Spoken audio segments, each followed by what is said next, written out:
Everyone, welcome to Sanmarga classes. ನಾವು LPA ಆಹಾರ ಸಂಪನ್ಮೂಲಗಳಲ್ಲಿ ಸುಧಾರಣೆ ಪಾಠದ ಪ್ರಶ್ನೆ ಉತ್ತರಗಳನ್ನು ಉತ್ತರಿಸುತ್ತಿದ್ದೇನೆ. ಪ್ರಶ್ನೆ 42. ಸಸ್ಯಗಳಿಗೆ ಪೋಷಕಾಂಶಗಳ ಕೊರತೆಯಿಂದ ಉಂಟಾಗುವ ಪರಿಣಾಮ ತಿಳಿಸಿ. ವಿದ್ಯಾರ್ಥಿಗಳೇ, ಇದು ಸುಲಭವಾದ ಪ್ರಶ್ನೆ ಆಗಿದೆ. ನೋಡಿ, ಗಮನಿಸಿ ಇಲ್ಲಿ. ಪೋಷಕಾಂಶಗಳ ಕೊರತೆ ಆದ್ರೆ ಏನಾಗ್ಬೋದು ನೋಡಿ. ಪೋಷಕಾಂಶಗಳಿಂದನೇ ಸಸ್ಯ ಬೆಳವಣಿಗೆ ಸರಿಯಾಗಿ ಆಗುತ್ತಿದೆ ಅಲ್ವಾ. ಸೊ ಪೋಷಕಾಂಶಗಳ ಕೊರತೆ ಆದ್ರೆ ಏನಾಗತ್ತೆ, ಬೆಳವಣಿಗೆ ಕುಂಠಿತವಾಗುತ್ತದೆ ಅಲ್ವಾ. ಅದಲ್ಲದೆ ಸಸ್ಯಗಳ ಸಂತಾನೋತ್ಪತ್ತಿ ಕೂಡ ನಿಲ್ಲುತ್ತದೆ. ಅದಲ್ಲದೆ ರೋಗಗಳ ಪ್ರಭಾವಕ್ಕೆ ಸಿಲುಕುತ್ತವೆ. ಅವುಗಳಿಗೆ ಪೋಷಕಾಂಶದ ಕೊರತೆಯಿಂದ ಅದು ಗಟ್ಟಿಯಾಗಿ ನಿಲ್ಲಲು ಸಾಧ್ಯವಿಲ್ಲ.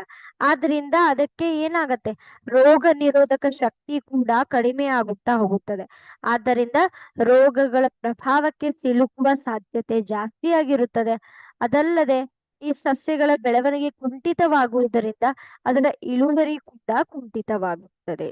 ಸೊ ಇವುಗಳು ಪೋಷಕಾಂಶದ ಕೊರತೆಯಿಂದ ಉಂಟಾಗುವ ಪರಿಣಾಮಗಳು.